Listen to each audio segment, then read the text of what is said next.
Good afternoon. 皆様こんにちは。そしてようこそ。ただいまより東京都立大学グローバル教養講座特別編を開催いたします。本日司会を務めさせていただくのは私ハリー杉山というものです。どうぞよろしくお願いいたします。Thank you. ありがとうございます。Thank you. Thank you. さてグローバル教養講座は東京都立大学の学生を中心に講座を通じて分離を問わず豊かな国際感覚、そしてグローバルな視点を育み国際社会で活躍できる人材の育成を目的としたさまざまな分野で国際的に活躍する第一人者が講師を務める特別講座であります。今回は昨今ホットな話題となっている分野に着目し、イノベーションの鍵を握る DX、 そしてスタートアップ、これをテーマに皆さんと共に講演を進めてまいります。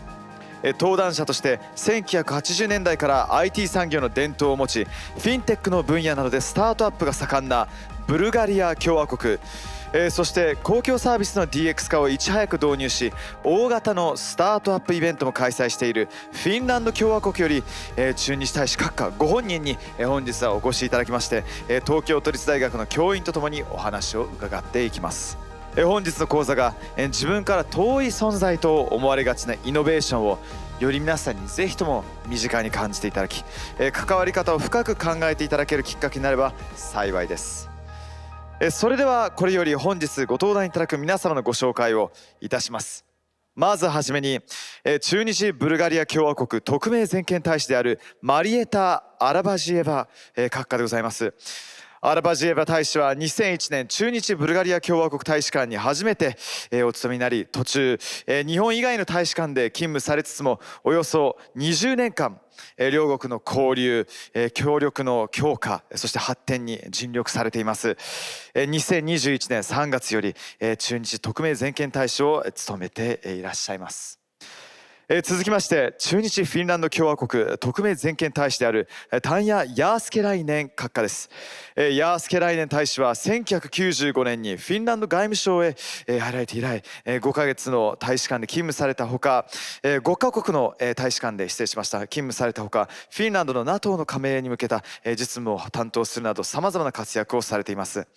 2022年9月より駐日特命全権大使を務められております。で最後に東京都立大学システムデザイン学部機械システム工学科の久保田直之教授です。久保田教授は知能ロボット、知覚システムなど IT ネットワーク AI 技術に関する研究を通して社会的工学的問題の解決に取り組んでいます。それではこれより講師の方々による講義パートに移ってまいります。各国の概要そして環境施策についてそれぞれご紹介いただきます。それでは参りましょう。まず導入としてイノベーションとは何か、そして日本を取り巻く現状や課題について解説していきます。東京都立大学システムデザイン学部機械システム工学科久保田教授より世界から求められるイノベーション、そして日本の現状をお話しいただきます。では久保田教授、どうぞよろしくお願いいたします。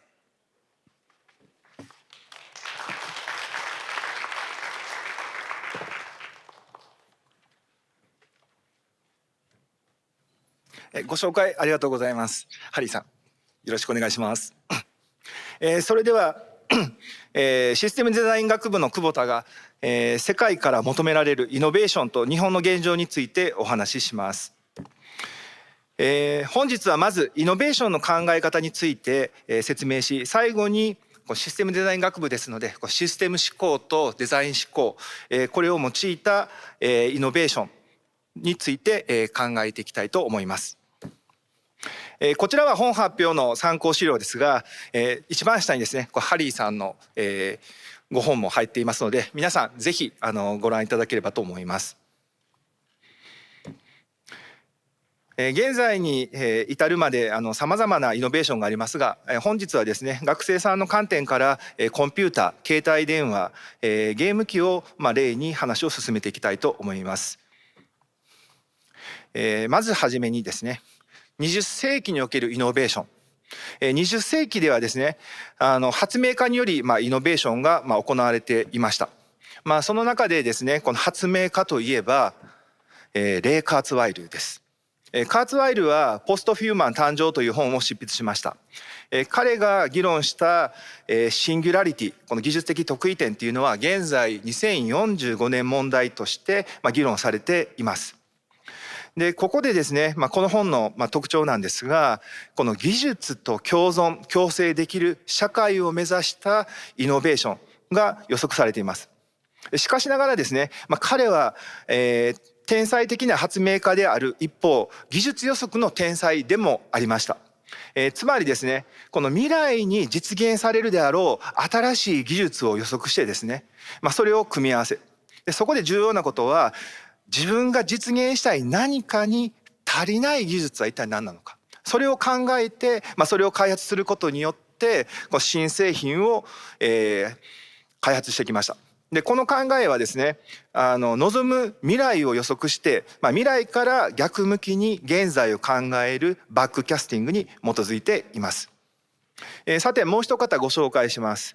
スーザン・グリーンフィールドの、未来の私たち。目次はこういうふうになっていますが、21世紀の科学技術に警鐘を鳴らしています。どのような社会にしていきたいのか、とても考えさせられる内容です。で一方ですね、このグリーンフィールドは神経科学者でもありますが、実はこの本を通して分かることですが、思考問いかけの天才です。で実際にですね、起こりうる現在の科学技術のリスクを考え、我々は次のイノベーションを起こさなきゃいけません。しかしここで少し考えてください。実はですね、リスクを回避するためのイノベーションが次のリスクを生み出しています。まさに現在はですね、リスクとイノベーションのいたちごっこです。ここにいる皆さんはですね、どんな未来にしていきたいですか？じっくり考えてみてください。それでは私が考える未来について少し説明します。人生80年時代と言われてきましたが、現在100年と言われつつあります。本当にそうだと思いますか？今のモデルに従ってですね、学びを20年、働きを40年、そして総括を20年と考えると、この間はですね、何年になると思われますか？人間は生物学的に120年が限界と言われていますが、2050年にはですね、これが当たり前になっているかもしれません。つまりですね、人生が60歳で折り返す。でさらにですね、100歳頃まで現役で第二の人生として、異なる仕事、自己実現、社会貢献を行うのが当たり前というような時代になっているかもしれません。そのためにはですね、技術的なイノベーションだけでなく、広い意味での社会的な構造、そのような社会を生きるためのマインドセットのイノベーションが必要でしょう。現在少子超高齢社会においてですね、社会的弱者に対するイノベーションが必要ですが、実際にですね、この高齢者や障害者の方々の多くはですね、自分を弱者とは思っていません。しかしながらですね、例えば階段やはしごしかない場所がですね、この四肢の障害を顕在化して、標識や掲示板しかない場所が視覚障害を顕在化しています。つまり社会インフラがその弱者であるということを顕在化しているのが現状です。したがってですね、私の望むべき未来というのはですね、全ての人々をですね、弱者にしない社会インフラの実現。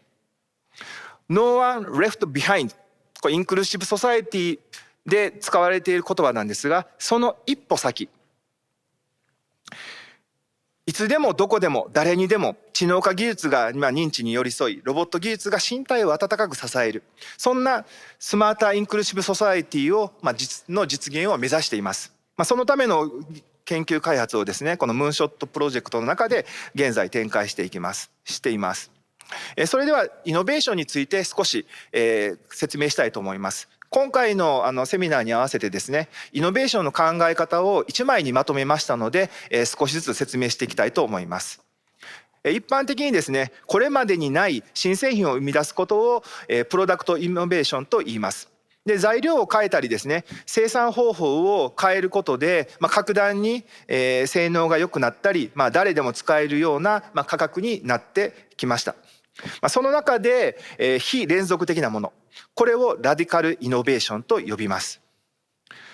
で、企業の存続の観点からですね、次の製品を作っていかなきゃいけないわけなんですが、インクリメンタルイノベーションは新しいカメラなど新機能の追加を行うことで、特に日本ではですね、高機能化すれば必ず売れると信じられていた時代がありましたし、実際過去はそうでした。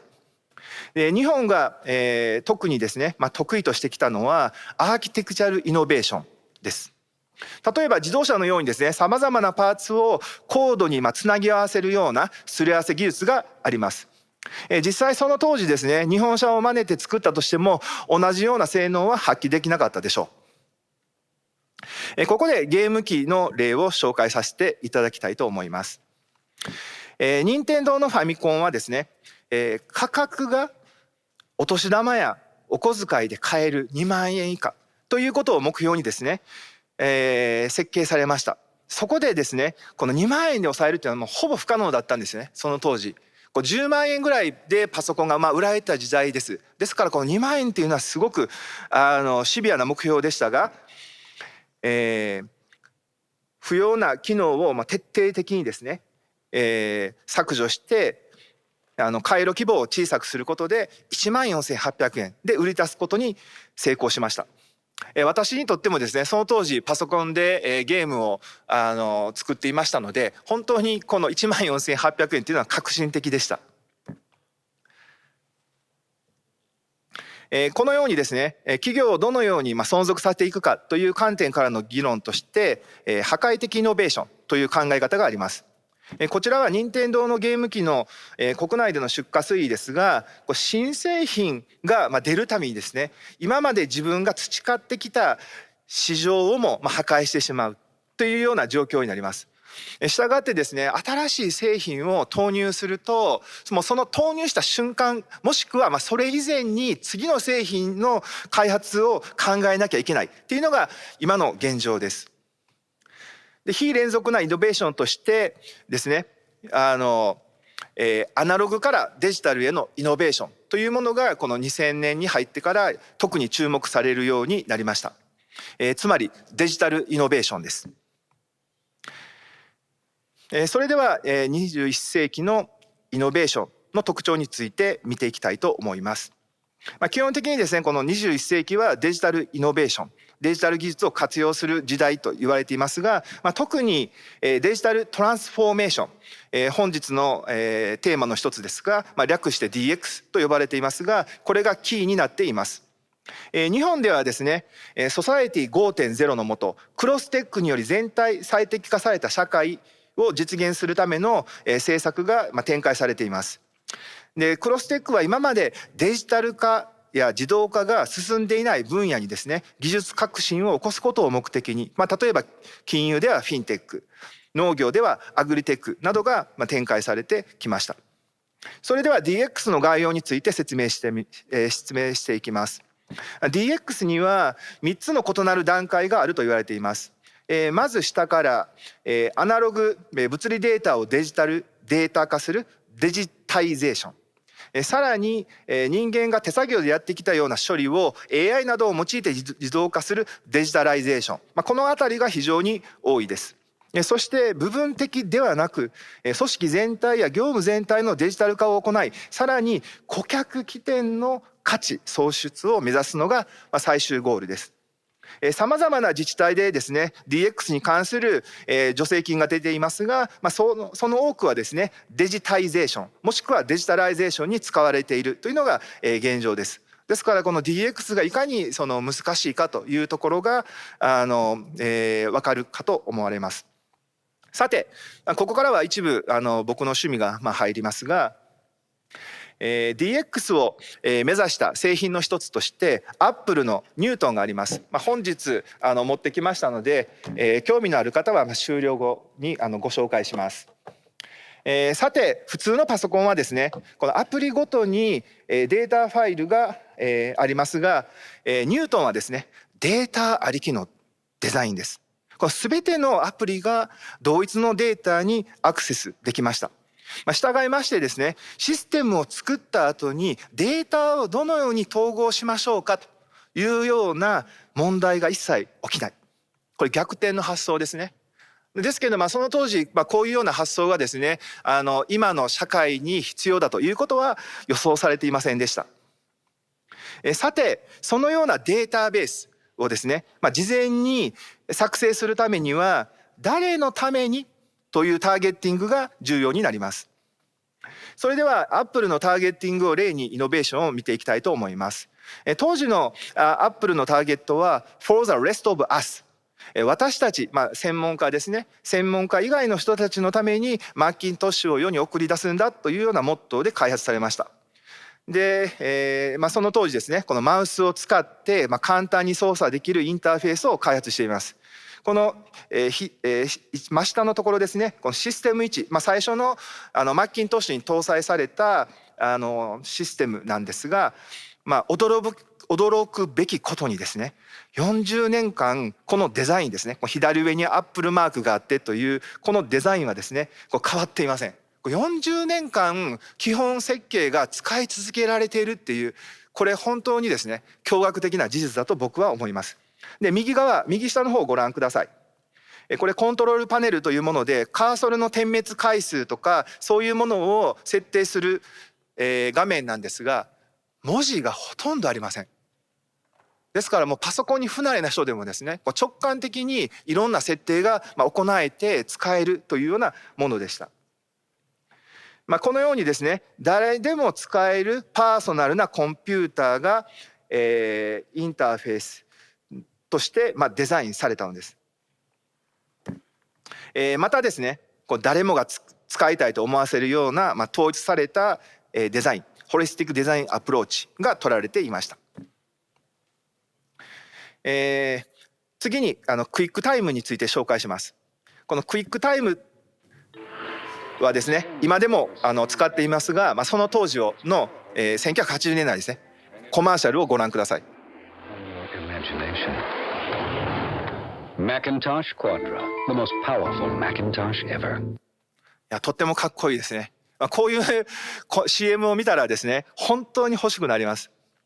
さて、この当時の戦略なんですが、55 or die、つまり 55% の利益率、それがもし無理なら死というようなことが掲げられていてですね、このクリエイターをターゲットに高い利益率を出すということで、次々と Mac が開発されました。しかしながらですね、1990年代に入ってくると、他の会社のですね低価格なパソコンが普及し始めました。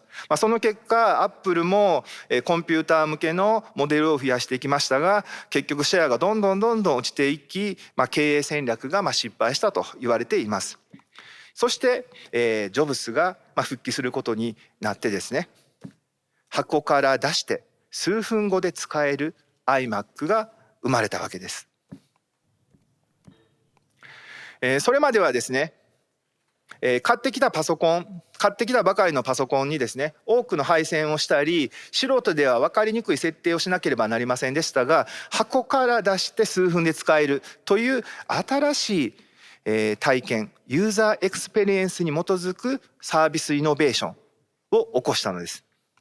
まさに For the rest of us です。iMac はですね、もうきっぱりと古い仕組みを捨てて、フロッピーディスクとかを削除してですね、USB に絞り引き算して無駄を削る。基本的にはですね、この引き算だとかいかに削るか、もう削って削りきれないところまで削った後に商品化するっていうのがアップルの基本戦略でした。その結果ですね、誰でも使えそうなパソコンが出来上がったわけです。そしてですね、Mac がデジタルコンテンツのハブとして使えることを掲げ、iTunes が発表されました。Rip Mix Burn、とても分かりやすいですね。このようにデジタルコンテンツを簡単に扱い、貯めて管理するという体験を文化として普及させた。というのがその当時の状況です。でそこからですね、10ヶ月後 iPod の登場です。これ数千曲をポケットにっていうキーワード。その当時は 2.5 インチのハードディスクが入ったミュージックプレイヤーとかですね、10曲とか20曲ぐらいしか入らないようなそのスティックサイズの小さいミュージックプレイヤーしかなかったんですよね。ですからそこでアップルはこの iPod、このポケットに入るサイズっていうのを開発したわけです。でここで大事なのは、当時東芝がですね開発したばかりの 1.8 インチのハードディスクを使う。で数千曲からですね、その聴きたい曲を選ぶためにこのくるくる回るスクロールホイールを採用して、そして USB なら数時間かかるですねデータの転送を10分程度で転送するために FireWire を用いました。普通はですね手元にある技術を組み合わせてサービスを考えますが、アップルは真逆です。望むサービスを実現するために必要な技術を組み合わせています。しかしながらですね、大事なことは必要なクオリティに仕上がるまで製品を世に出さない。これがもう徹底しているっていうのがその当時のアップルの戦略でした。でその後ですね、デジタルコンテンツを簡単に同期して持ち出し楽しむ体験を提供し、その後デジタルコンテンツは配信できるものなんだ、でさらには購入できるというような体験を普及させていきました。これまさにユーザーの考え方や作法を変えつつ、そして社会に浸透させていったというような状況です。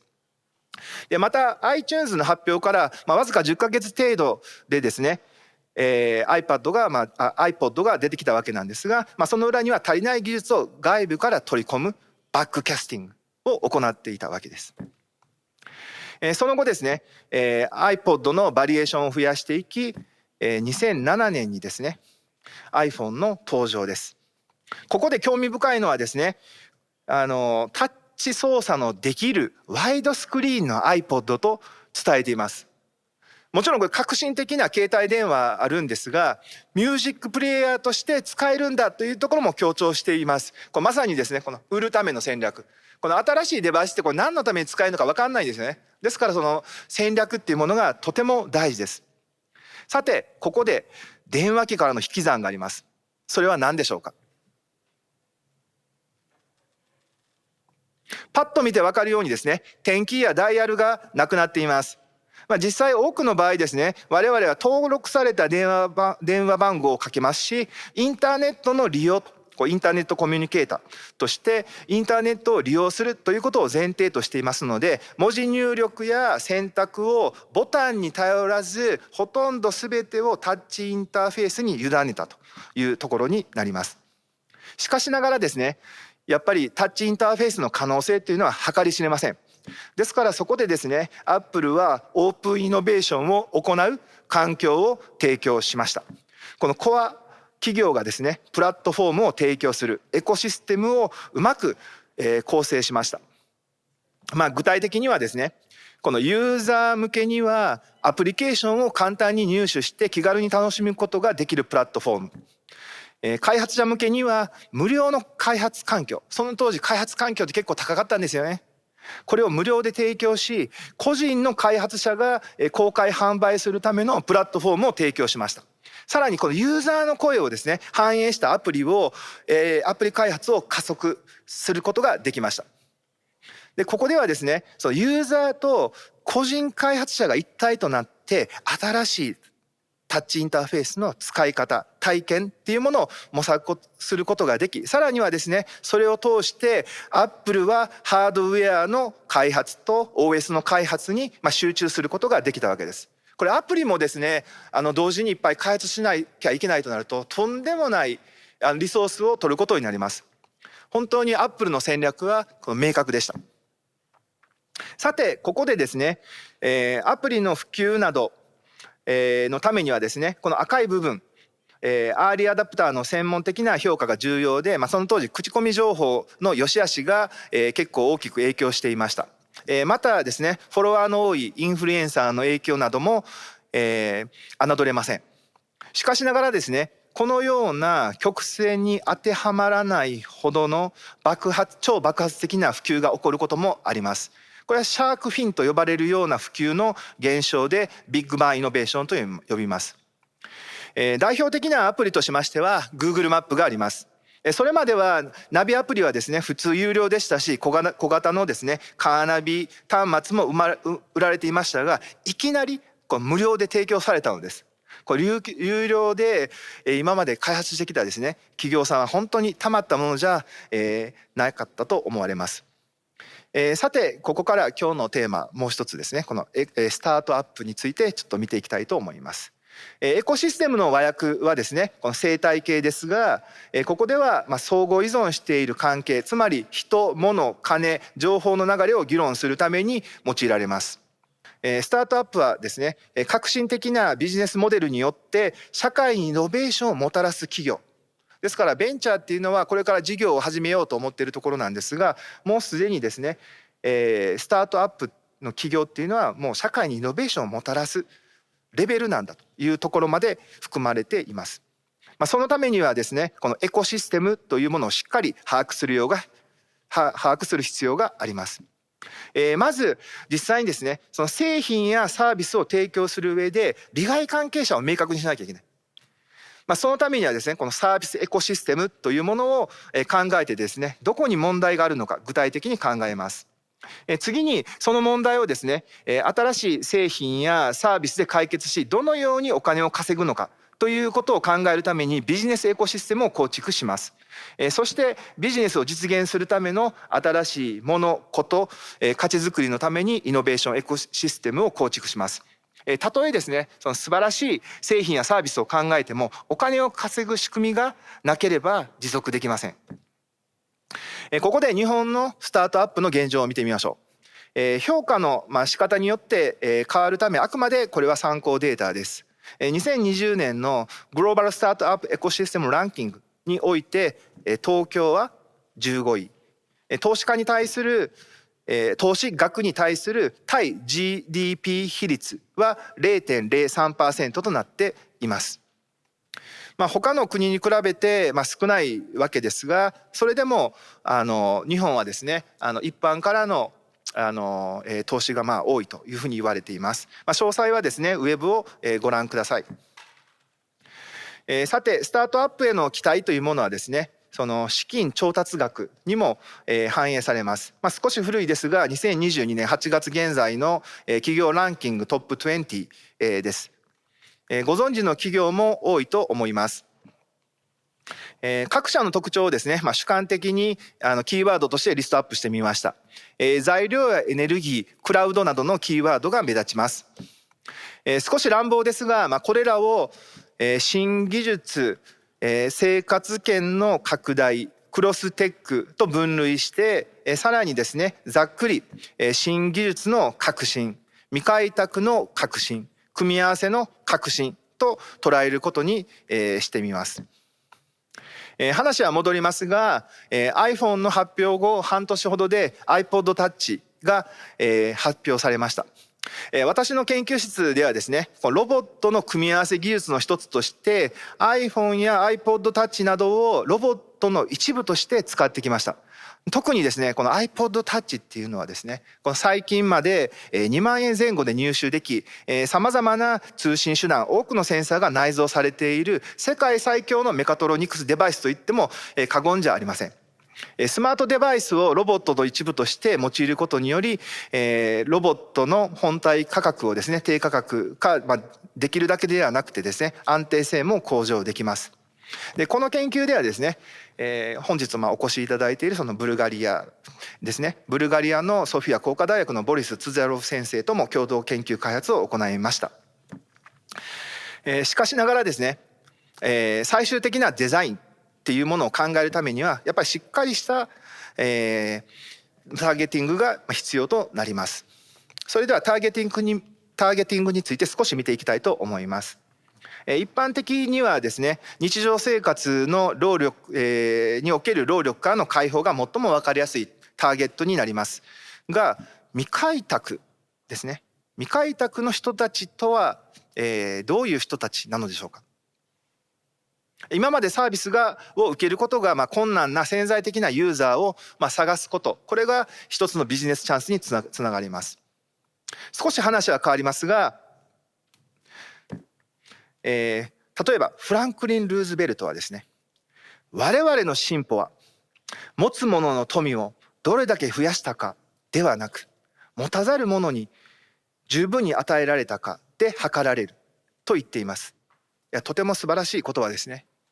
今のビジネスは持っている人がさらに富を得るような仕組みになっています。ですからこの持たざる人にいかに十分に与えていくか、そういうようなところを考えるのがやっぱりイノベーションにおいて重要かなと思います。もし南米やアフリカなど、DX が未開発な地域で衛星通信が使えるようになれば、インターネットを通してネットバンキングができ、遠隔の健康診断などさまざまなサービスが提供でき、ドローンでの物流を展開できる可能性もあります。それでは日本においてですね、この外出が困難な人々はいっぱいいます。で、私たちが開発したですねロボットなどをですね必要な人々に理解してもらうためには、どんなサービスかどんな体験かっていうのを届ける必要があります。どうすればいいのでしょうか。で、我々はですね現在新しい体験をお届けするトレーラー型のリビングラボというものを開発しています。製品に実際にですね製品やサービスを体験しないと購入できません。どこでも UX をお届けする UX デリバリーサービスを展開したいと考えています。このリビングラボではですね認知運動能力を計測して、自分自身が何ができ何ができないのかをしっかりと理解する、そして何ができるようになりたいのかっていうことに気づき、それを育むための空間の構築です。自分ができないことをしっかり理解するということはとても重要で、家庭内事故あるいは交通事故の予防にもつながります。で、これらの研究開発は現在ムーンショット目標3で行っています。で、ここでムーンショット型の研究開発制度について日本の取り組みとして紹介したいと思います。今までの研究制度では例えば5年間というふうに区切られていれば、5年後に必ず出せる成果を考えてしまうため小さくまとまってしまいます。またそのようなですね研究制度を実施する側もそういう成功がなければその制度自体の評価が悪くなってしまいます。したがって、チャレンジングな内容の提案が採択されにくいというような状況です。で、一方ですねムーンショット型の研究開発制度では破壊的イノベーションの創出を目指していて、失敗も許容しながらですね革新的な研究成果を発掘育成に導き、研究体制や内容を柔軟に見直すことまでも許されています。つまり支援する側とされる側が一体となってイノベーションを一緒に育む体制が整っているわけです。それではイノベーションに向けて都立大ではどのようなことを考えていけばいいのでしょうか。この講座名にちなんでですね今日オープンウィズダムイノベーション、開かれた英知の革新というものを提案したいと考えています。現在はですね目まぐるしく変化し予測困難な時代と言われており、何が正解かわからない時代かもしれません。しかしながら言い換えると何でも正解になりうる時代と捉えることができます。その中で誰もがいつでもどこでも垣根なく知識や知恵、物、こと、価値を生み出せるイノベーションの場作りが大切です。つまり人づくりであり夢づくりを支援する場です。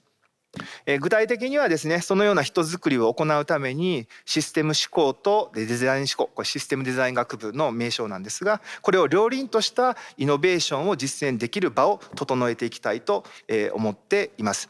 そのためにですね本学の中で研究センターも立ち上げています。皆さんですねその問題とは一体何かということを考えたことがありますか。これシステム思考では認識された事柄と望まれた事柄の間の相違として考えられています。とても明快だと思います。例えば健康づくり支援を行いたい場合、さまざまなお考えをお持ちの人々がいます。現在どのような人であるのかを共感して、将来どのような人になりたいのかを共に考え競争していく、これが問題解決になります。実際健康づくりを支援をしてもですね、長続きせず失敗するかもしれません。私たちはそのようにですね、日々成功と失敗を繰り返しています。エジソンは私は失敗したことがない、ただ1万通りのうまくいかない方法を見つけただけだと述べています。つまりそのようなうまくいかない方法とは成功への一歩なのです。また進藤さんは過去の成功は将来の失敗につながると述べています。時々刻々と変化する予測不可能な時代において同じやり方では失敗につながるリスクがあるというようなことを述べています。現在に至るまでさまざまな失敗学に関する本が出ていますが、私はですね、このシステム思考に基づいて体系的に失敗と成功を考えています。特に大事なのはエラーリカバリー、失敗はあるものだというようなことを前提に考えて、さらには自分のいる場所がどこのレベルの失敗なのか、どの程度の成功なのか、そういうことが理解できればイノベーションに向けた道筋を探ることができます。イノベーションの進め方を 7W3H で考えてみましょう。まず我々は何らかの違和感が問題発掘のチャンスになります。そしてサービスエコシステムを考え問題をクリアにします。そして問題解決に向けたビジネスエコシステムを考えて実際にイノベーションエコシステムを組織していくと。このようにですね、システムや3はですね、さまざまな要素を明確にしつつ関係づけながら体系的に進めています。最後に2つちょっと事例を紹介させていただきます。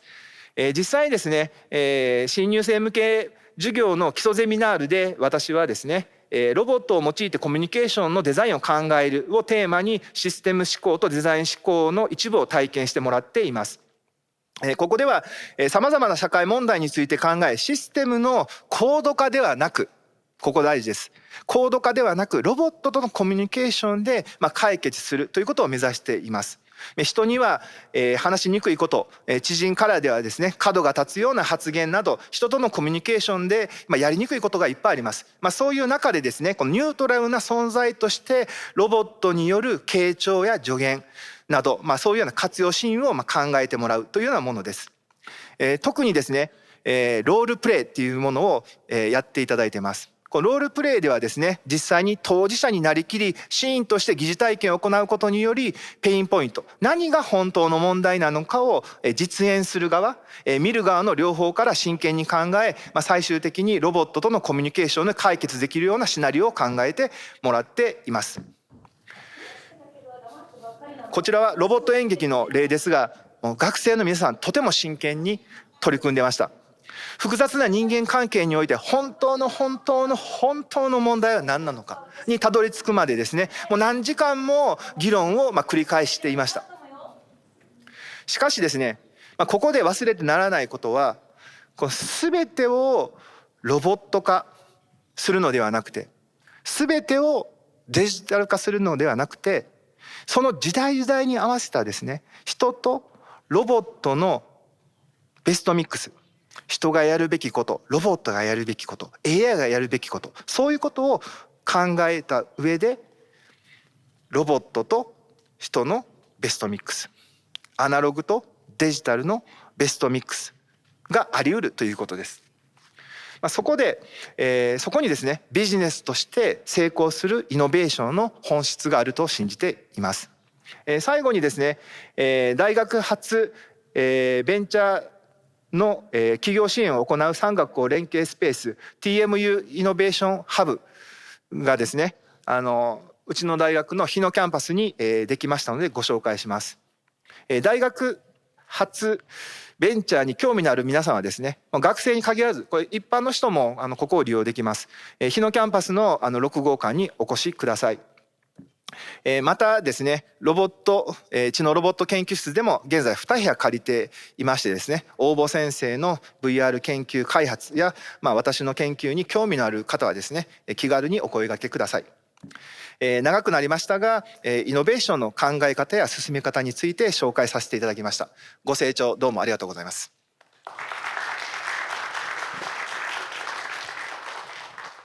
久保田教授ありがとうございました。3つの時間軸、過去、今、未来、そして日本、世界のイノベーション、我々が求めるべき未来の姿、実に興味深く見させていただきました。後ほどですね、久保田教授と大将お二方と一緒にディスカッションさせていただきますので、今のプレゼンテーションの中でも素朴な疑問があったりしましたので、時間が許す限り当てていきたいと思います。ありがとうございます。では続きまして、アラバジエバ駐日ブルガリア共和国大使よりブルガリアの概要と DX スタートアップ施策についてご紹介いただきます。アラバジエバ大使、どうぞよろしくお願いいたします。皆さんこんにちは。ご紹介いただきました通り、駐日ブルガリア共和国大使マリエタ・アラバジエバと申します。Thank you very much for coming today to listen to presentation about digitalization, innovation, startups, including also some examples that I can give you from my own country, Bulgaria. I would like to thank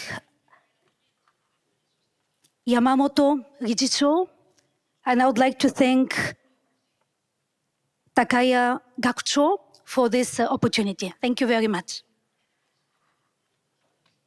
I don't know how many of you play video games. Do you know Sonic? Are you familiar with Sonic character? How many of you know about Sonic? All right, that's all right, okay. You might wonder what is the connection between Sonic and Bulgaria. I will not give you this information now, but I hope by the end of my short presentation, you'd have an idea how Sonic and Bulgaria are connected. Well, we all live in an era of digital revolution, and we all see how technology is changing our lives. For the past 10 to 15 years, ICT sector is the fastest growing sector in Bulgaria, with an annual growth of 19%. This is a huge number. It generates almost 10% of Bulgaria's GDP, and it employs more than 6,000 companies with nearly 80,000 employees. Mind that Bulgaria is a small country. It has the size of Hokkaido. Our population is only 6.5 million people. So these numbers are significant for Bulgaria. And I should also mention that some of the most highly skilled and well-paid professionals in Bulgaria work in the ICT sector. In the past decade, Bulgaria has been consistently ranked among the first 5 top outsourcing countries in the world, as the first in Eastern Europe where to set up operations, as number 1 destination in Eastern Europe for providing outsourcing activities, including IT services and support, contact centers and back office support. Bulgaria also ranks 3rd in the world in number of IT specialists per capita. And just Mamichishki, Bulgaria is in the top 10 countries in the world with the fastest mobile internet. So this success story, I would call it love story between Bulgaria and IT or DX, it did not happen overnight. It has a long history. I would give you 2 more examples, 2 more Mamichishki points. Do you know what is the name of the first computer ever designed? Any of you? Well, you might not know, it's called ABC, but it's not the ABC of the alphabet. It comes from the Atanasov-Berry computer. The Atanasov and Berry were the 2 people who in 1938 created the first machine which was not programmable, but it solved systems of linear equations. So it did computation, it did it solved mathematical problems, and this is recognized as the first ever, or as the prototype of the first of the computer. The Atanasov professor was a Bulgarian professor, actually. He was a professor in the United States of Bulgarian origin. So you see, our connection with IT or computers goes back up to 1938, 1940. And one more interesting fact, in the 1980s, Bulgaria was the largest manufacturer of PCs, of those sort of big PCs that existed back then. Kubota-sensei showed us some photos. So Bulgaria was the largest manufacturer of such computers in the Eastern Bloc, Eastern European Bloc, and it was known then as the Silicon Valley of the Eastern Bloc. So Bulgaria's transformation into a digital and fintech hub started way back, 50 years ago, and it has in its core two very distinctive characteristics: STEM, and I should say women empowerment. I believe you're all familiar with STEM.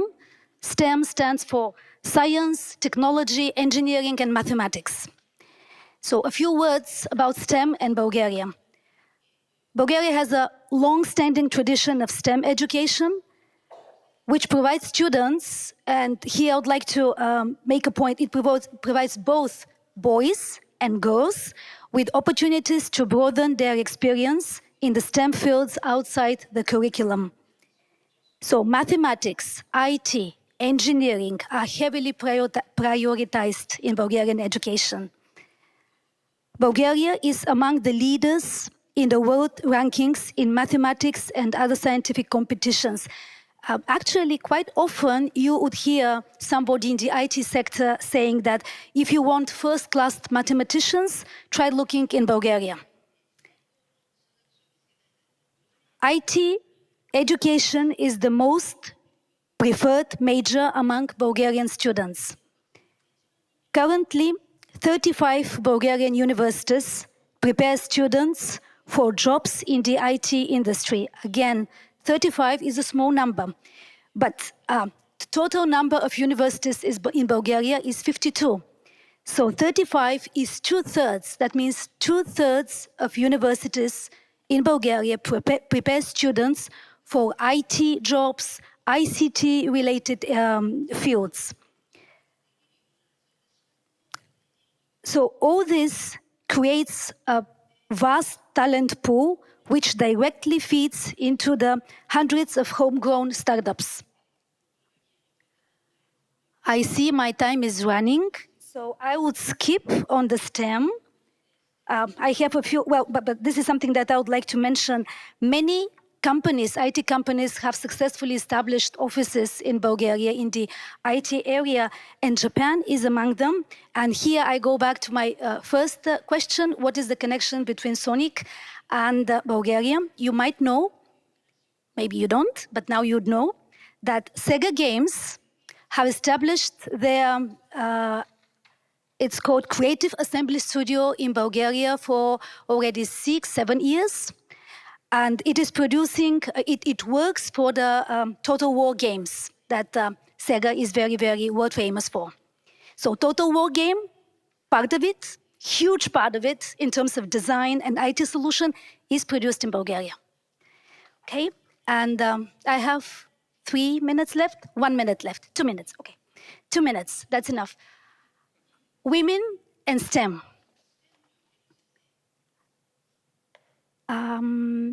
90% of people working in Bulgaria's IT sector are very young, under 35 years of age.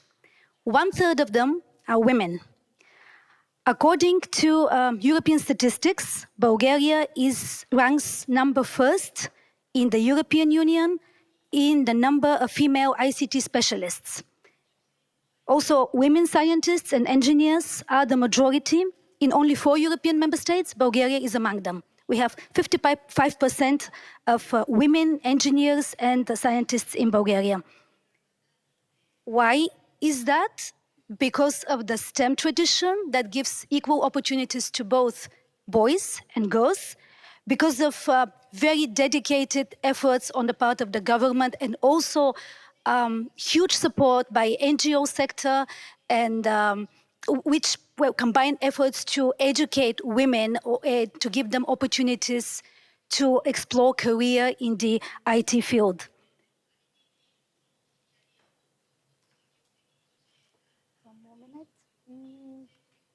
I just want to mention something that I found, and it was quite interesting for me in the new Statistical Handbook of Japan for 2023.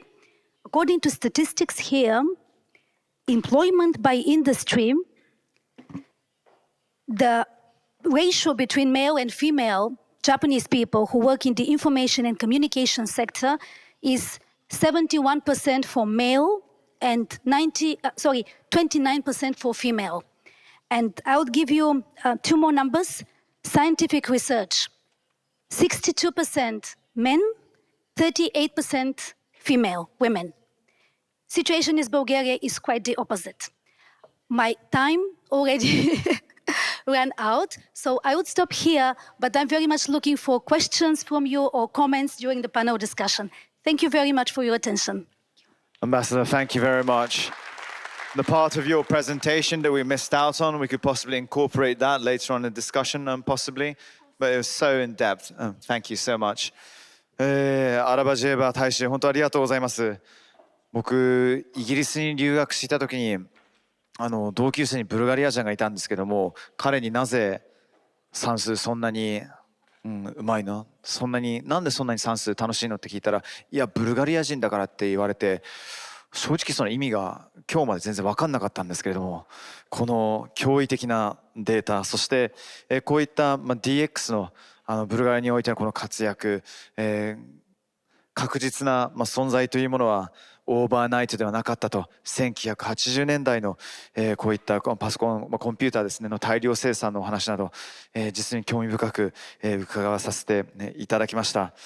あとは我々日本とそのブルガリアをいろいろ一番最後ですね、大使が比べていただいたんですけれども、そういった男女のこのレシオですよね、これに関しても興味深く聞かせていただきました。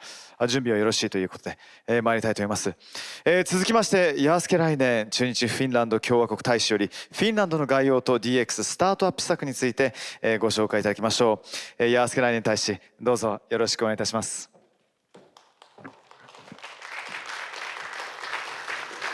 皆様、こんにちは。And also on my behalf, it's a great pleasure to attend this nice seminar. And thank you very much for the university and organizers for inviting me. So today I will share with you briefly some facts about Finland as a digital and startup nation. I start by the digital chapter. For some of you, or quite many of you, I think if you think of Finland, you think of sustainability, maybe a country of design, such as Marimekko, maybe Moomins and sauna. But at the same time, I would like to remind you that Finland is actually a globally leading digital nation, and not only in industry, but also in society in general. Finland is ranked is quite high in some of the rankings measuring digitalization. Here you can see some data about from 2020 to prove our success in this field. For instance, according to the latest DESI index, we are in the #1 country in Europe. In the e-government development index by United Nations, Finland is ranked 2nd in the world. And in the global open data index by Open Knowledge Foundation, Finland is ranked 5th in the world. I think Finland's high degree of digitalization is made possible by a strong digital infrastructure and the fact that Finns in general are quite highly educated and digitally literate as well. Public services are also very digital today. They are primarily digital, and which is a basis for functional society. And we in Finland, we see digitalization primarily as a tool to save time and effort. And so the digital services also have other benefits, such as reduced ecological footprint. So DX really facilitates green transition and sustainability. the aim of Finland is to make everyday life better and easier for everyone by freeing people from unnecessary paperwork and running from one government agency to another. But digital society does not happen only by digital technologies. We need involvement of all stakeholders like public sector, private sectors and people. In Finland, it is an obligation for the government to provide highly accessible and high quality digital services to private sector and people. For instance, Finland provides online e-government platform. It's called Suomi.fi, which is Finland in Finnish, Suomi. That is provided to all citizens and companies and organizations. And in fact, people are encouraged to do their transactions with public authorities digitally, but of course this is not mandatory. A large majority of Finns from all age groups and social strata use public and private digital services. These services are made available for everyone regardless of their age, background or geographical location. And people who do not own their own digital devices can use the services, for example, in public libraries. Of course, face-to-face services and telephone assistance are still available. Some examples of public sector services: companies and private people are no longer needed. They are not requested to fill out their tax returns, since the tax authorities actually do that for themselves, for the people.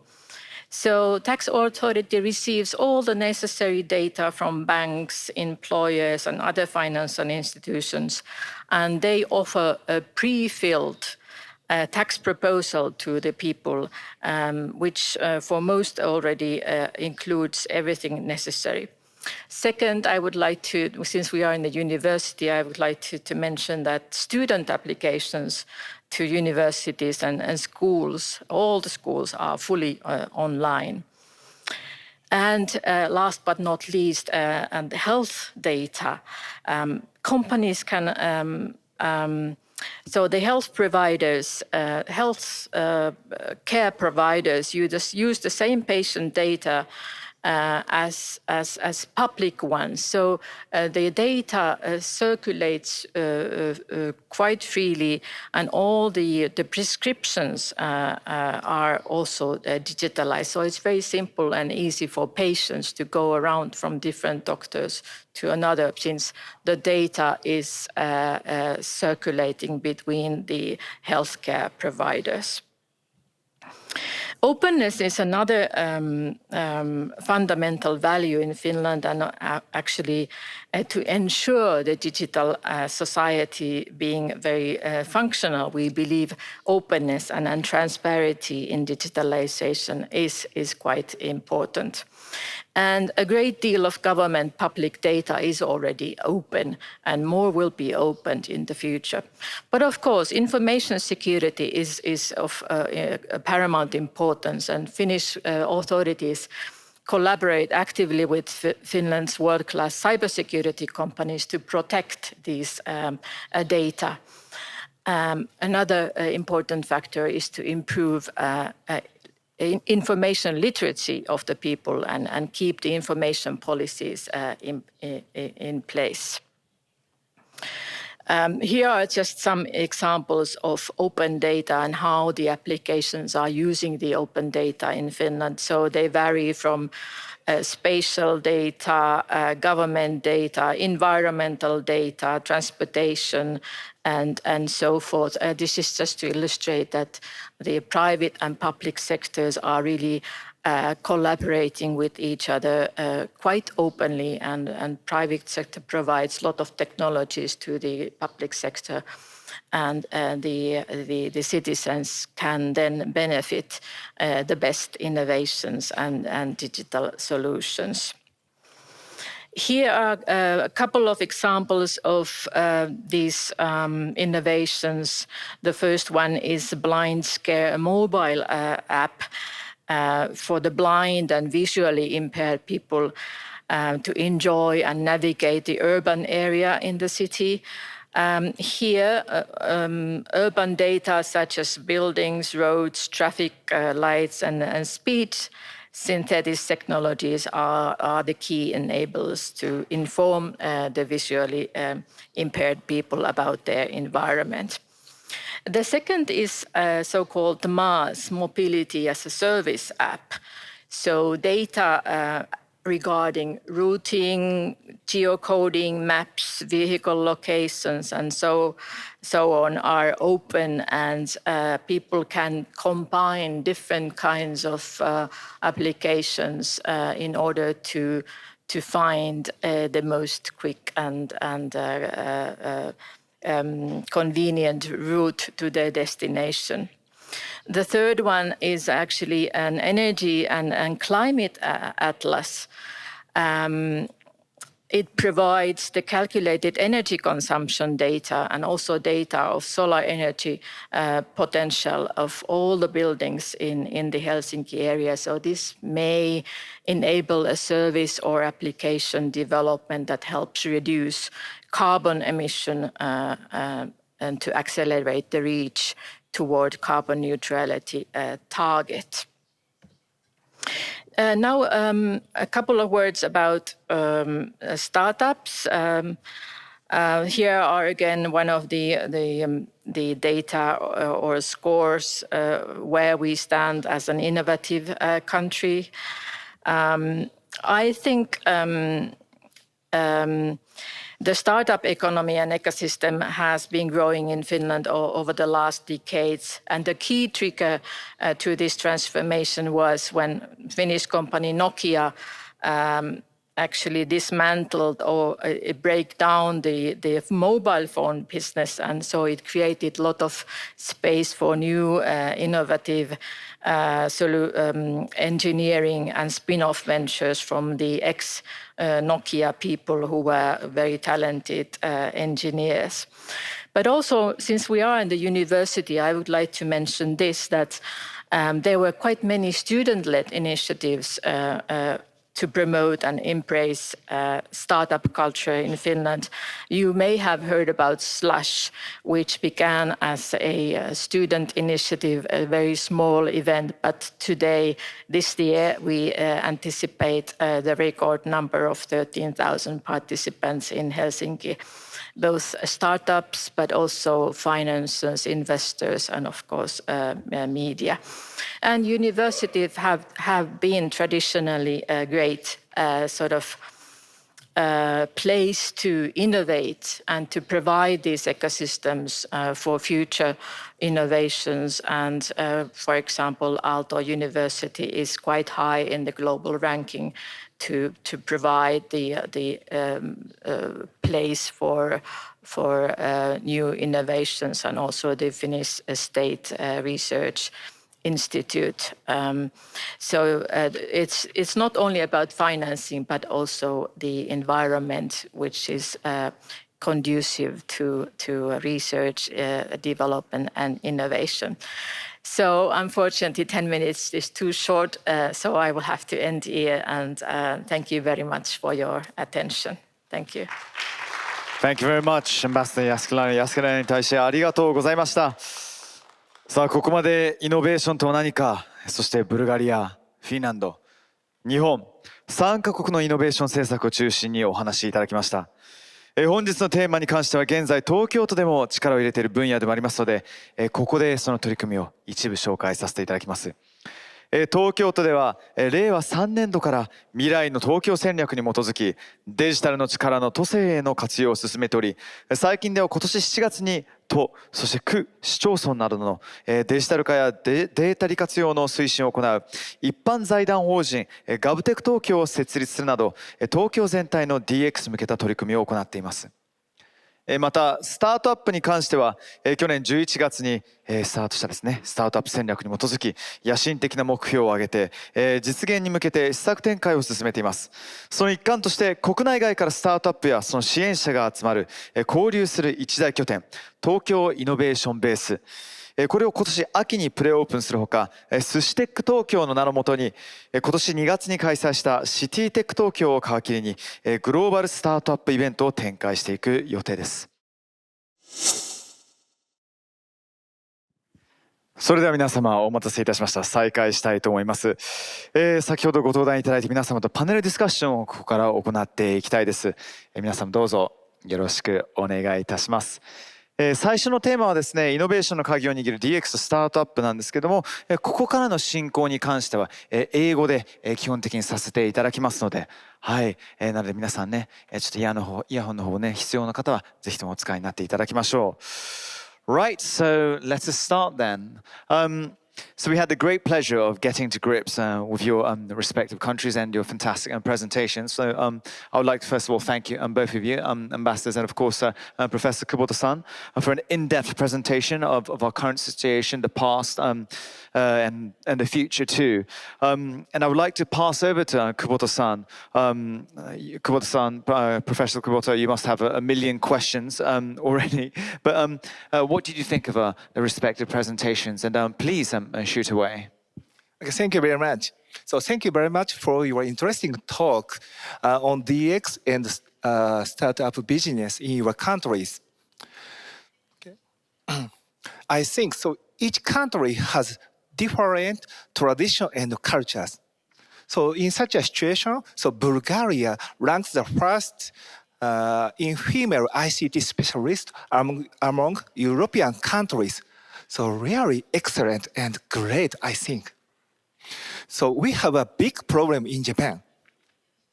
So one of them is the number of female researchers and female managers in Japan. So unfortunately, the global gender equality ranking of Japan is really low, as you know. So we should grow up the social mindset in such a situation, I think.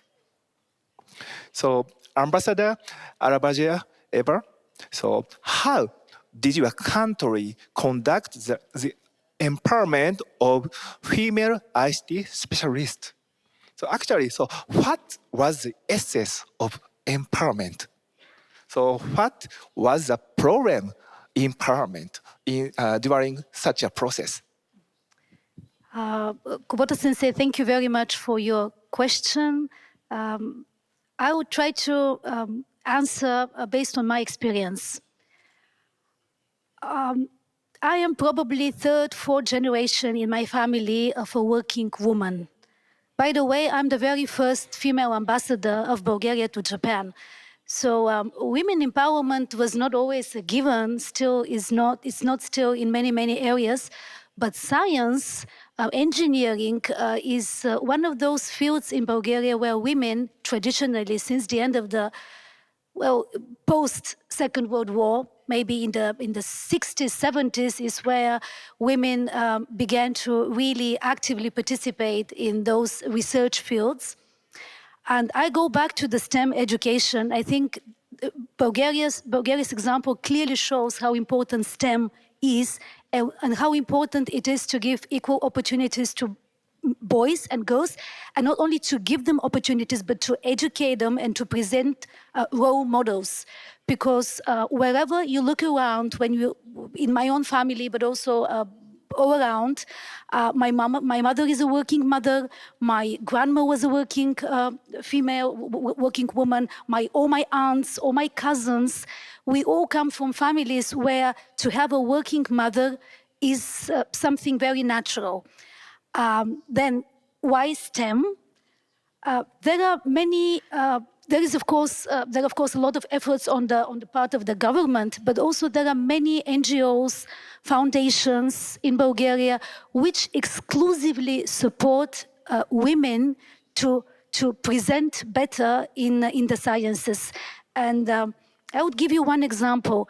We have a Bulgarian Center for Women in Technology This is an NGO which promotes women in ICT, promotes female entrepreneurship and science. Again, going back to STEM, Bulgaria has the digital transformation policy and national science strategy. For the period now, it's for the period of 2017 to 2030, I believe all countries have. So very important element in this national program is the national program building a school STEM environment. Within this program, our objective is by 2026 to have STEM schools, STEM centers in all schools. Virtually all schools in Bulgaria to be STEM schools. This program is a governmental initiative, is hugely financially supported by the government, of course, but also there are many NGOs which partner with the government in order to realize the objective in this program. And I can give you a few examples. We have, for example, contests, Super STEM student, these are annual competitions, Super STEM student or Super STEM teachers who promote STEM education. We also have a national STEM center. So under this initiative, there is a national STEM center. There are also 3 regional STEM centers that coordinate this STEM transformation, right? And there are STEM centers in each school. And all this creates a very supportive STEM environment in our educational system. Thank you. That's fascinating. Professor Kubota, this progression of STEM centers inside the Bulgarian education system, but in society too. What's your first reaction of that? And did you know of this? Yeah, very nice. Yeah, actually, so I was collaborating with Technical University of Sofia, and then so he taught the web design and also web-based design system. So therefore, so at that time, so I knew the power and importance of STEM education from your country. So on the other hand, so we are thinking about STEAM education. So as you explained, science, technology, engineering, and mathematics, and also art, STEAM. So how about the education of arts? So especially, so we have to pay attention to the industrial design to conduct innovation. So how about the education of STEAM? So education. Yes, when I say STEM, I use STEM because STEM is a sort of more popular term so far. But actually, you're right. It's STEAM education. Yes, yes. Arts is very, very important. I go back to Sega.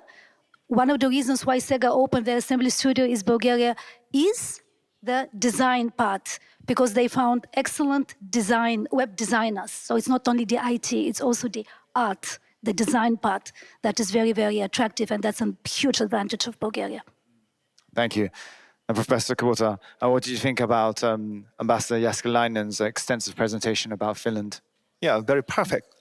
Yeah, very good. So, and also I want to ask Ambassador JÄÄSKELÄINEN. So I have used Nokia's mobile phone before. Actually, so the design of Nokia is also very nice. So how about the education for industrial design or art in your country? Thank you. Actually, we have recently realized, also coming back to the STEM and how there are still few women in studying STEM. So we have this innovation that we have had a fusion of different universities or high faculties. So we have united now in Aalto University the faculties of design, so traditional design, art, and the technologies and the mathematics. So everything now works under the same roof. So I think that is also a very good source for innovation. where different experts and fields come together. So by that you can really, I mean, the engineers can concentrate on the content or the mechanisms and for instance a technical device, and then the designers complement it. And they work together from the beginning. So I think then that provides the best possible result. Maybe also the Nokia phones at the time were the creation of that kind of collaboration. But now we have other gadgets and devices that we are producing together with different experts from different fields. Excellent. I remember the good days where I was totally mesmerized by the Nokia 3210. This goes back to when I was 18 years old. That's a good 20 years ago. Yes. And that was the most durable phone, I think. If you threw it to the floor, it was still very much operational. Yes, it went through a fair amount of battering, you can imagine, through a boarding school in England. But yes, I remember those days very, very well. Nakoto-san, let's talk about startups too. We had presentations from both respective ambassadors. What's your view about the current situation? We had a bit of that in your presentation regarding Japan. So startups in Japan, is there a lot of catching up that needs to be done in comparison to Bulgaria and Finland too? What's your perspective then? Okay. So actually, current technology. So we need new innovation. So towards the next generation of technology. So actually, so we have several problems, but I want to know one important problem in Japan. So the digitalization of government is very slow in Japan. Yes. So this is quite different from other countries. So actually, it is very difficult to proceed the digitalization or DX in the governmental works. The transparency of government is very important for citizens. So however, we still have many problems about privacy and others. So how can you control such kind of privacy problems in the governmental work, and also what was the problem in the DX of transparency, towards transparency in governmental work or authorities. Ambassador Shall I try to say from the Finnish perspective? First, I would like to say that yes, trust in the Finnish society is actually very high. So both the citizens trust the authorities and politicians, but also the authorities trust citizens. So that creates a very nice atmosphere, also innovations like that and digitalization and free flow of data. Of course, you always have to make sure that privacy is respected. And now in the European Union, we have this legislation that is taking care of privacy and data, because the one who owns the data or has the data has a lot of power. So we have to make sure that the data is always secured and it's not going to wrong hands. And of course, here there are several risks. There's of course the cyber risks. So somebody wanting to steal or jam or interfere with the data, take advantage of it. Of course, then there is this risk of leakage. So personnel or the information leaking out of people. So these are of course real risks, and we should not be complacent about this. But together, the collaboration between the private sector and the public sector is essential here as well. So we can benefit from private sector innovations and technological solutions to keep the data free. But also we need government regulation and legislation that stipulates how the data should be treated and how it should be safeguarded. So there are, of course, many elements in this, but so far, I think the data issue has not been a problem. I mean, the safety of the data has not been an issue in Finland since we have developed it together. The security mechanisms have been developed together with private and public sector, and everybody understands the significance of the data. And of course, in health sector, this is most important. And I mentioned in my lecture that the health data, people's health data, is owned by the client, so the customer. So, and if she or he allows, then the data can be available in different healthcare facilities, like if the patient goes to public hospital, and then the data can be found there. But if he's traveling and then he got into an accident and he has to go to another like private healthcare provider, then the data is also available there. So this kind of openness combined with security is enabling the innovations. Thank you. I mean, exceptionally transparent, or is that just me being ignorant? Well, when I was looking at your presentation, I was thinking to myself, you can have access to data of carbon emittance from whether it's a vehicle or whether it's a building, and I thought to myself, wow, this is massive. But am I looking at it in a very kind of amateur manner, or?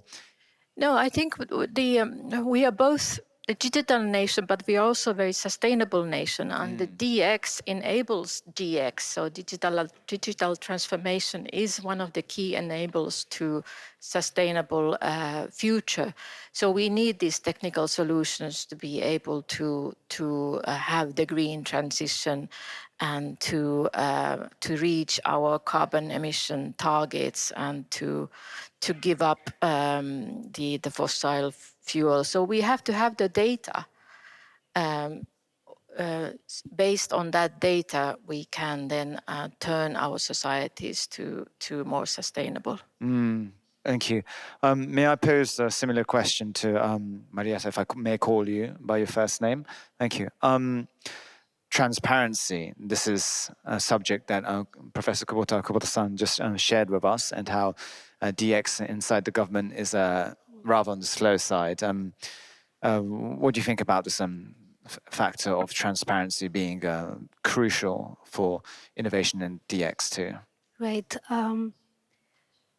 Well, I completely concur with what Ambassador Finland just said. Transparency is key, and it's becoming more and more. It's something that the general public expects from us. We are government officials, and if I can approach your question from the point of view of our line of work, so to speak. Of course. One example of how digitalization, DX, is changing the way we perform our functions, I believe, again, personal perspective, is how much more are we today expected to communicate, to partner with the outside world through digital means.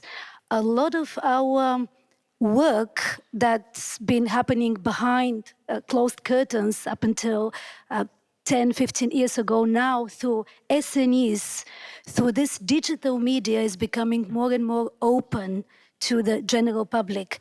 Since we are government officials, of course, our purpose is to provide service for our citizens. So, of course, this goes hand in hand with increased demand. There is an increased demand on behalf of the citizens to know more what we do, how we do it, to expect better performance, to expect to be informed in a better way, which creates increased responsibility and, quite frankly, much bigger load of work for us. Sometimes I would say, sometimes I feel personally I'm not prepared that much for this digital era in terms of how can we, interact with the rest of the world through digital means. But we're working in that direction, and I can give you one specific example. I don't know Finland, but for us in our Ministry of Foreign Affairs, it's been this year when the ministry, we have a crisis center in the ministry, which works whenever there is a crisis all over the world, in any part of the world, and there are Bulgarian nationals there, how to communicate, how to get in contact with them, and how to help them if they need to evacuate, how to organize this evacuation.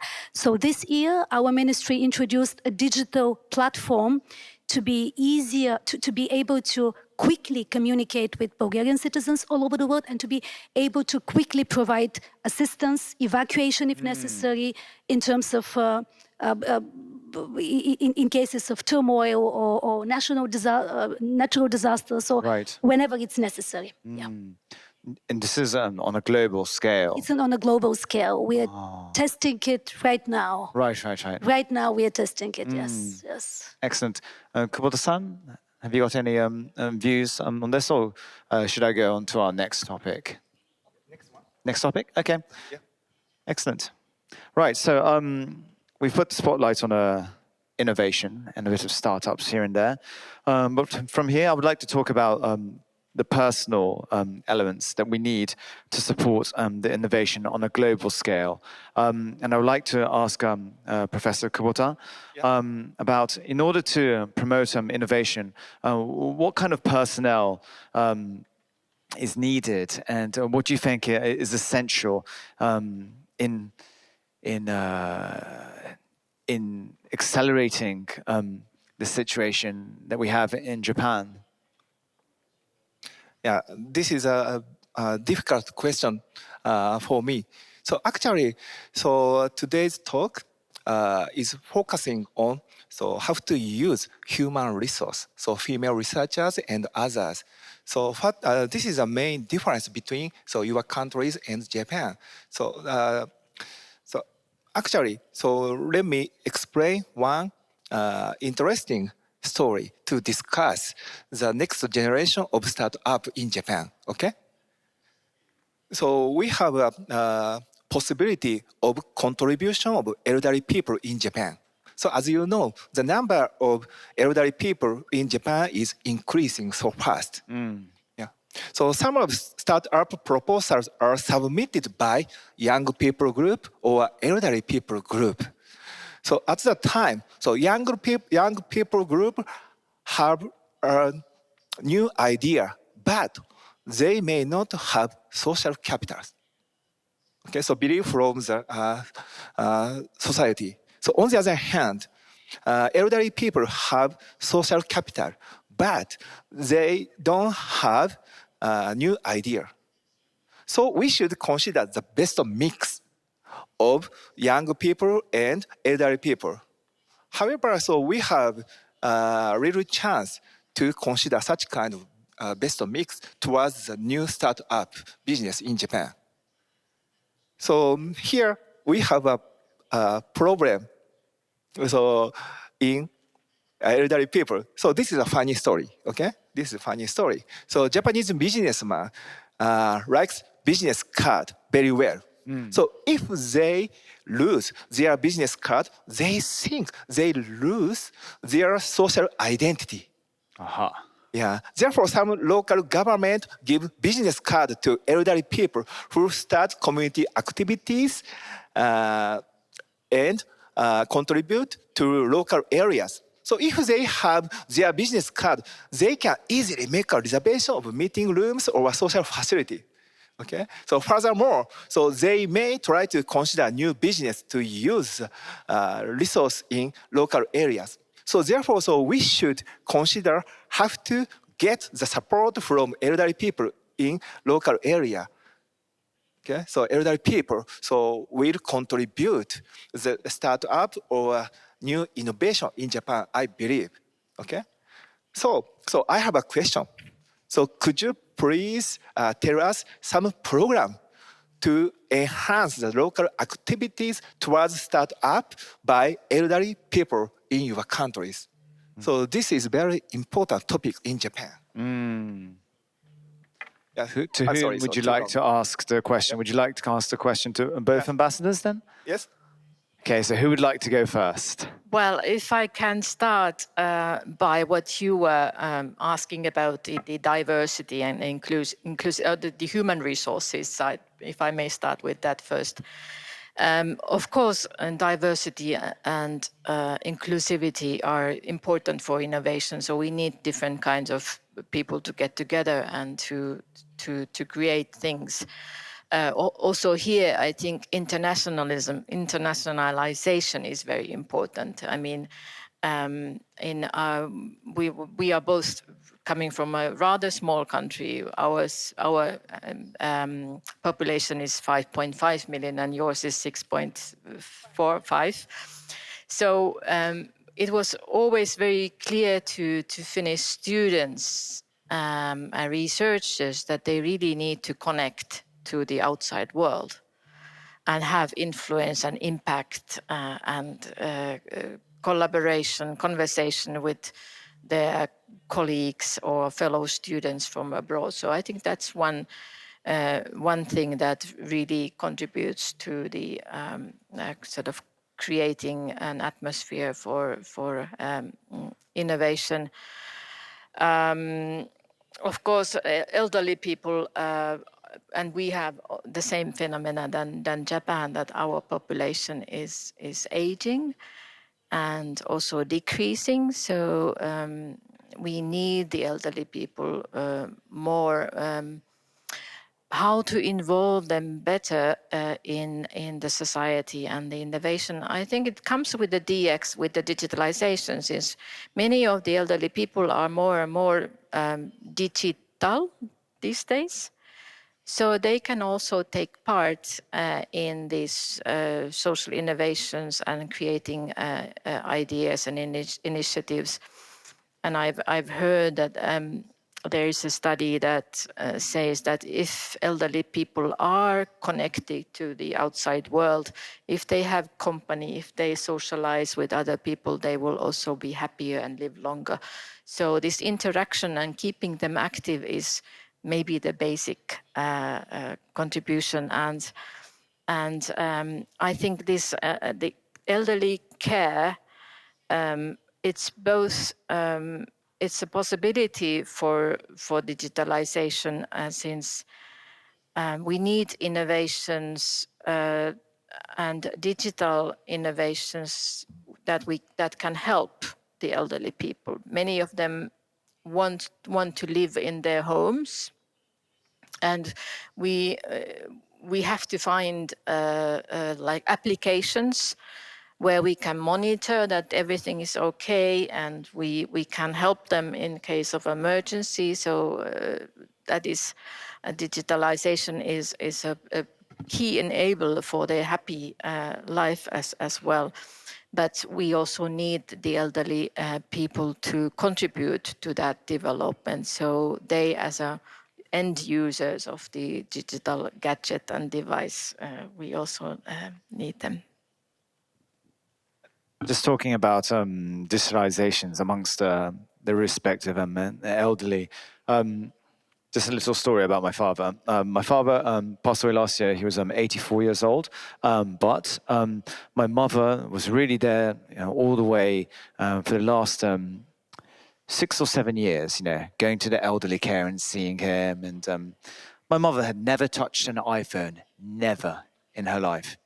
She got an iPhone 5 years ago, and every single day she would report to me how much water Dad would have drunk, his condition, whether he was able to walk. She would send me all these photos of videos of like him trying to work hard with the rehabilitation, and the elderly and phones, and you've got your risks, of course, but the amount of pleasure and the amount of kind of reassurance that we got from this gadget, the iPhone, which she would never have wanted to touch ever in her life, it was massive. Just a personal note in between this discussion there. Marieta, can I ask you the same question that Professor Kubota was asking? I believe that very often digital products or digital services are made for a default user, and somehow this default user usually is a younger person and a male. So this is a general picture of how services, digital services are in the world nowadays. And very often nowadays we talk about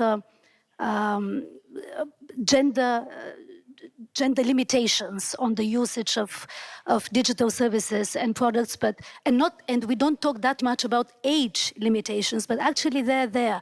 And I believe that one way to approach this issue would be, to what extent possible, I don't know, but maybe to have more elderly people participating in the creation, design, or testing of those products, digital products or digital services, to broaden, in a way, this default category of the potential user.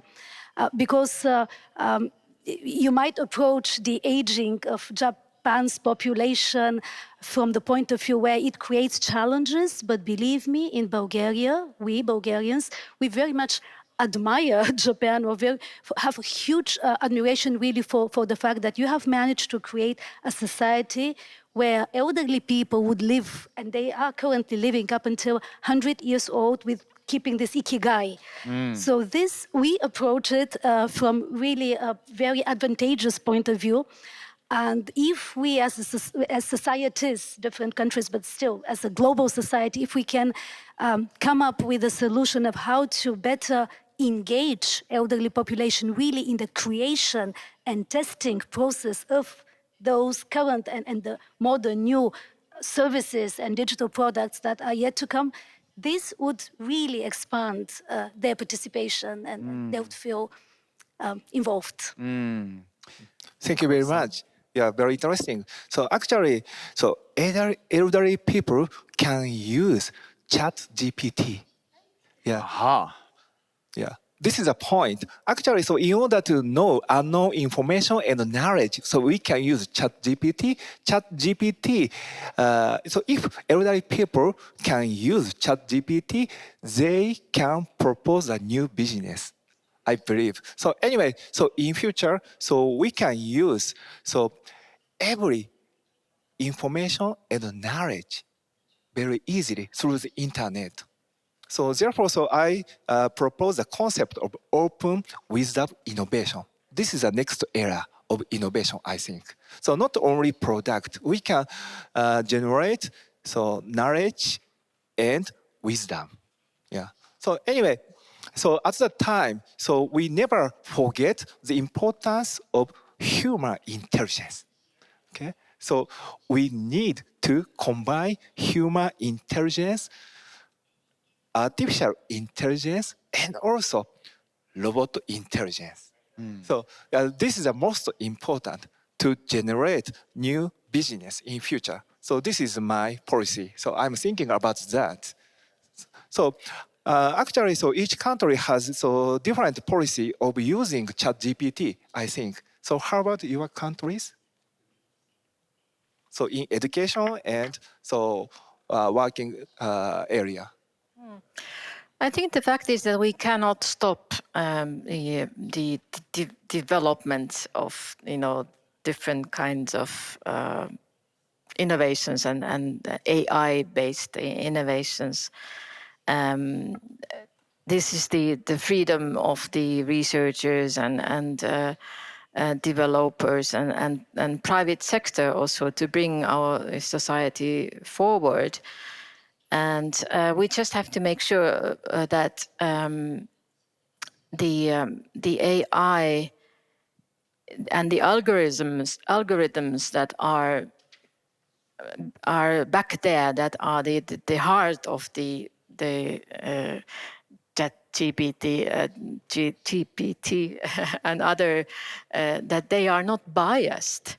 And I am referring to what you said, Marieta, that some of the technical devices are not taken into account the age or the gender. And of course, we need to make sure that the human rights are respected in all the new innovations. And when we talk about AI, then we have to make sure that we teach the machines or teach the AI so that they will always act respectively and respecting human rights and all people's rights. But we cannot prevent the development, but we can, of course, regulate it. And we can try to create universal rules how to take advantage of these new technologies. But let's be realistic. In today's world, there are quite many competing countries also that maybe don't want to be setting the similar rules to everybody. But I think we Japan, Europeans, like-minded countries should aim for respective use of AI in the future. Thank you, and over to you. I completely agree, Tanja. Regulating this IT, ChatGPT, new world would be hugely important. You sensei no kata-gata, you teachers, professors, that would directly also affect your work. I am now teaching my son, who is 13 years old. When he uses such sources, let's say sources, to always quote or to make sure that he explicitly mentions that he has used such sources. So it's really it's easier. It's very convenient for many of us, and it would be more and more convenient.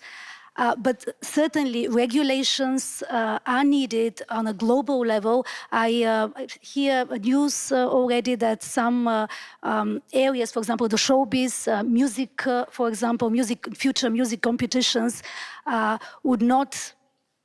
will have different categories for songs that have been composed by human beings and songs that have been composed by AI. Maybe that's the future.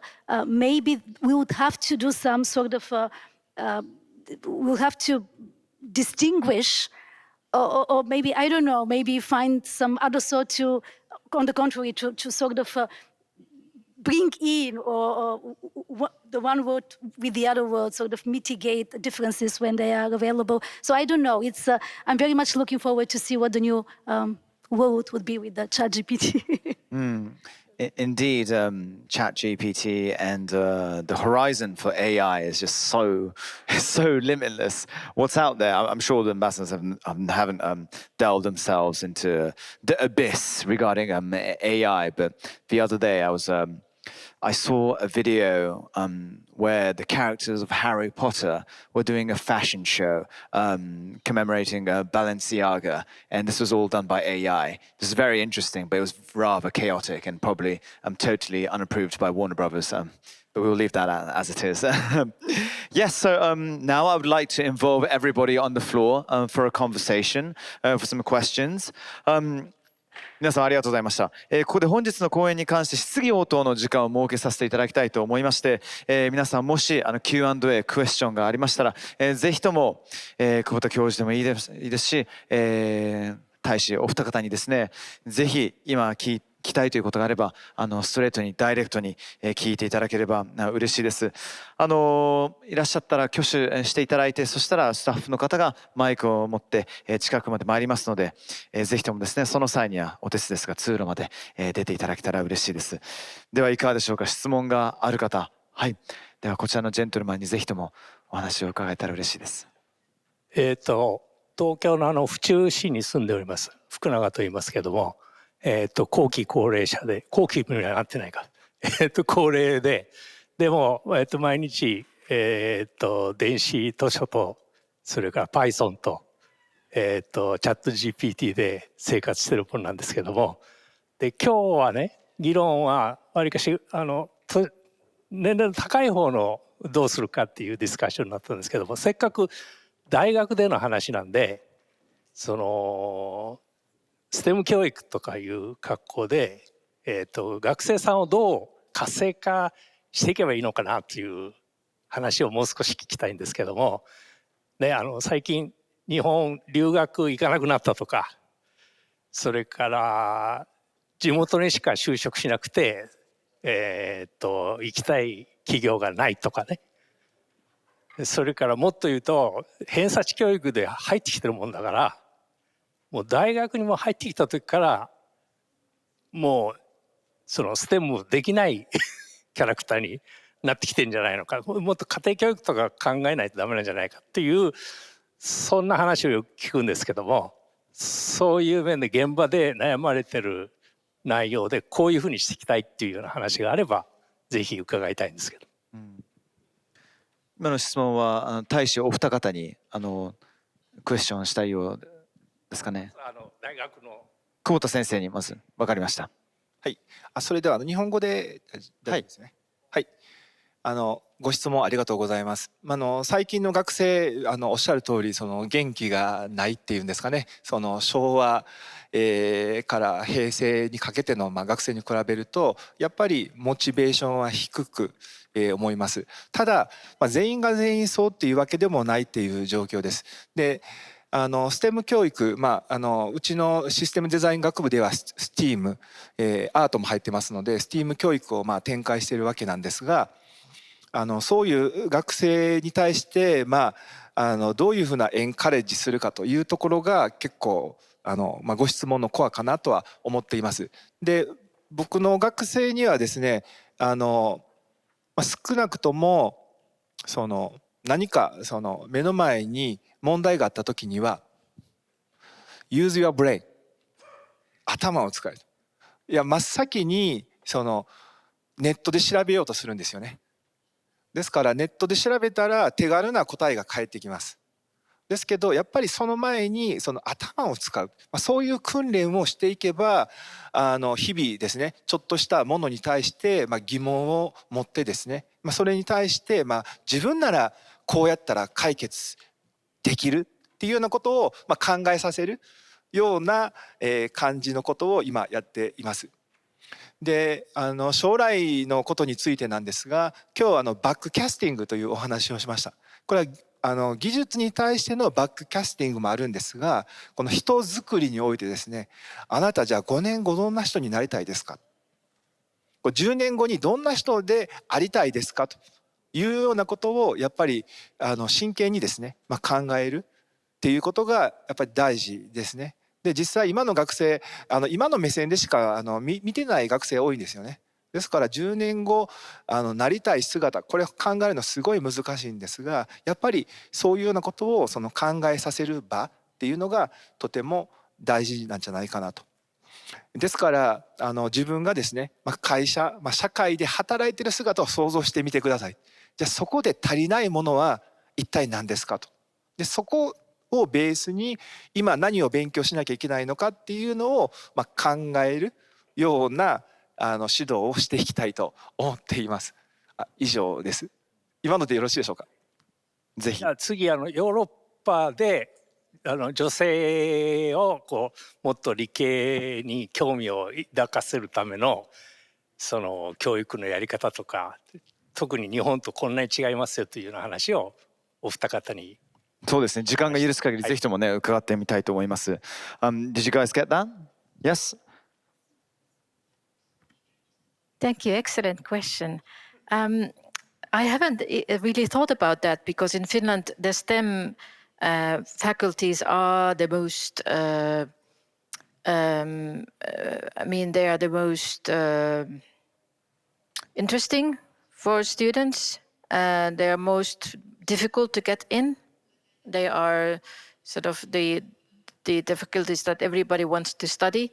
And I was thinking, how if Japan needs to advertise those more, then I was just thinking that maybe if you think of the global challenges that we are facing in the future, then the STEM or STEAM are the places where you can really try to find the solutions to those global challenges. I'm just taking one example: environment, climate change, the technologies we need to stop the climate change and so forth. So big things.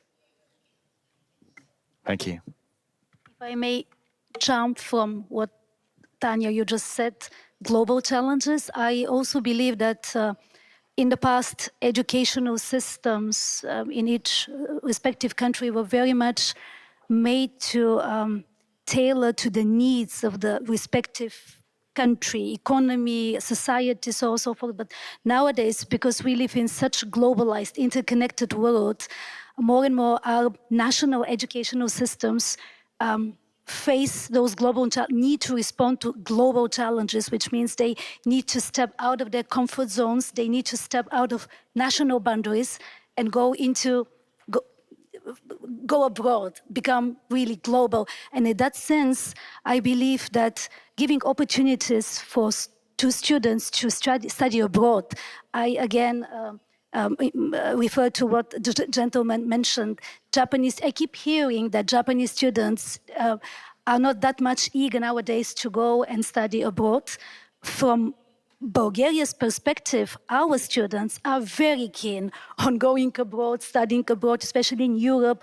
We have this freedom of movement, freedom of, education, in the sense that you can choose, really apply to different universities in all European member states. That creates a huge academic community, and our students can benefit from the common knowledge, common opportunities of this huge academic community. Japanese students can also benefit from the European European academic community, and I believe I can speak for both of us if I say that our countries are very keen on cooperating with Japanese universities, exchanging students, exchanging academic professionals, professors. This, I believe, is one way to really expand boundaries of Japan's STEM education and for us to benefit from Japan's academic pool. 素敵な質問ありがとうございました。残念なことにお時間が、なってきたということでございまして、最後にはですね、講演者から一言ずつご感想をいただいて、そしてぜひともですね、都立大生の皆さんへのちょっとメッセージもいただきたいと思います。Could I first of all ask the two ambassadors for a little message for our students out over there? Ambassador JÄÄSKELÄINEN, can we start with you? Thank you. Thank you. I would like to echo what Professor said actually in his speech earlier about how to create an environment for innovation and entrepreneurship and startup. That is an acceptance of failure. And failure is actually one of the key enablers to innovate. So never be afraid of failure. Never be afraid of mistakes, but learn from mistakes and failure. That is the key to success. Thank you. Excellent words, and thank you, Ambassador. And over to you, Marieta. As a continuation of what Tanja just said, yes, my simple message would be always try to step outside your comfort zone. Always try to reach beyond your comfort zone, because this is when real innovations and progress happen, when you strive beyond. Thank you. Thank you. では最後に久保田教授お願いいたします。本日皆さんですね、海外と日本のイノベーションの違い、さらにはその教育の違い、いろいろと理解できたかと思います。その中で、我々はその国際化も含めてですね、世界に通用するイノベーションを起こし続けなきゃいけない。でそれをこれから担うのは学生の皆さんです。